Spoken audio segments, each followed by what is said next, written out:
ഈ ജീവനെ സ്വതന്ത്രമാക്കി അതിൻ്റെ ആധ്യാത്മിക പ്രയാണത്തിൽ അതിൻ്റെ ജീവൻ്റെ ആ സായുജ്യത്തിലേക്ക് അതിനെ ഹെൽപ്പ് ചെയ്യാൻ പറ്റും. അപ്പോൾ ഇങ്ങനെയുള്ളൊരു ഗുരുമാർഗത്തിനെ കുറിച്ച് ആണ് ഇയാൾ എതിര് നിൽക്കുന്നത്.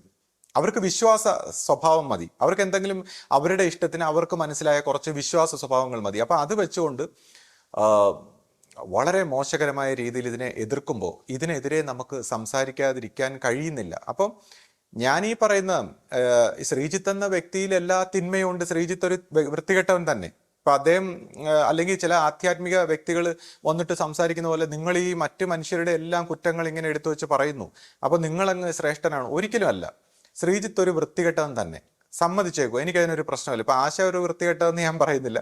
ആശയെ സംബന്ധിച്ച് അത് അത്രത്തോളം കാണാനുള്ള ഒരു ഇതുണ്ടോ എന്ന് എനിക്കറിയില്ല. പക്ഷെ ആശയിൽ വൃത്തികേടും നന്മയെല്ലാം ഉണ്ട്. ആശയ്ക്ക് അത്രയും ആശ്വാസം കൊടുക്കാം. ഇപ്പൊ ശ്രീജിത്ത് ഒരു വൃത്തികെട്ടവൻ തന്നെ, മാറ്റി നിർത്തിയേക്കൂ. ശ്രീജിത്ത് ഒരു വൃത്തികെട്ടവൻ. പക്ഷെ ഈ ശ്രീജിത്തിൽ ഒരു ഉൾക്കാഴ്ച ഉണ്ടായി. ആ ഉൾക്കാഴ്ച ആത്മബോധത്തിൻ്റെതായ ഉൾക്കാഴ്ച, അതിൻ്റെ ഒരു ഉൾക്കാഴ്ചയിലാണ് ഞാൻ സംസാരിക്കുന്നത്. അപ്പോൾ ശ്രീജിത്ത് എന്ന് പറയുന്ന ഈ വൃത്തികേട് കണ്ടു.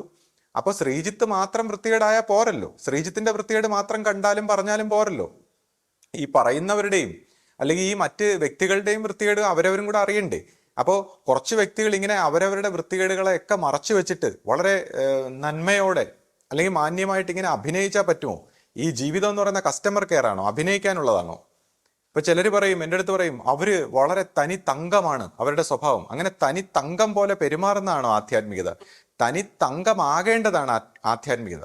നമ്മൾ തനി തങ്കമായി കഴിഞ്ഞാൽ, ഉള്ളുകൊണ്ട് തനി തങ്കമായി കഴിഞ്ഞാൽ അയാൾ എങ്ങനെ പെരുമാറുമെന്നുള്ള അയാളുടെ നിജപ്രകൃതത്തിനനുസരിച്ചിരിക്കും. അല്ല തനി തങ്കം പോലെ പെരുമാറി കസ്റ്റമർ കെയർ വെച്ച് ആൾക്കാരെ പറ്റിച്ച് അവനവൻ്റെ ഇമേജിന് വേണ്ടി ഒരു വളരെ സൂത്രമായിട്ട് പെരുമാറുന്ന അല്ല ആധ്യാത്മികത.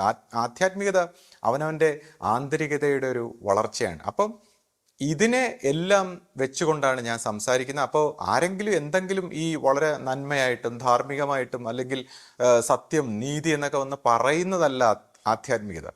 അതിൻ്റെ ആ സത്യവും ധർമ്മവും നീതിയും അതിൻ്റെ വിപരീതവും, നമ്മൾ ഈ പറയുന്ന അതിൻ്റെ വിപരീതത്തിനെയും കണ്ട് രണ്ടിനെയും കണ്ടിട്ട് ഉണരാനുള്ള ഒരു വഴിയാണ്. അപ്പോൾ ഇതെല്ലാം കാണുമ്പോൾ നമ്മൾ വളരെ സമാധാനത്തോടെ ഈ വിഷയത്തിൽ നിന്ന് ആരെയും കുറ്റപ്പെടുത്താൻ, ഞാൻ ഇത്രയും നാള് കുറ്റം അല്ലെങ്കിൽ എന്തെങ്കിലും നെഗറ്റീവായിട്ട് പറഞ്ഞത് അത് വ്യക്തികളെക്കുറിച്ചല്ല, ആ ചില പ്രവൃത്തികളെ കുറിച്ചാണ്. അതായത് വളരെ അപലപനീയമായ മനുഷ്യരാശിക്ക് അല്ലെങ്കിൽ മനുഷ്യന്റെ അല്ലെങ്കിൽ ഗുരുമാർഗത്തിന്റെ സംസ്കാരത്തിന്റെ അധപതനത്തിന് കാരണമാകുന്ന ചില പ്രവൃത്തികളെ ഞാൻ ചൂണ്ടിക്കാണിക്കുന്നു. ആ പ്രവൃത്തികളിൽ നിന്ന് നമ്മൾ പഠിച്ചിട്ട് നമുക്ക് എങ്ങനെ ആധ്യാത്മികമായി മുന്നേറാം എന്നുള്ളൊരു അർത്ഥത്തിലാണ് ഞാൻ ഇതുപോലുള്ള വിഷയങ്ങൾ എടുക്കുന്നത്.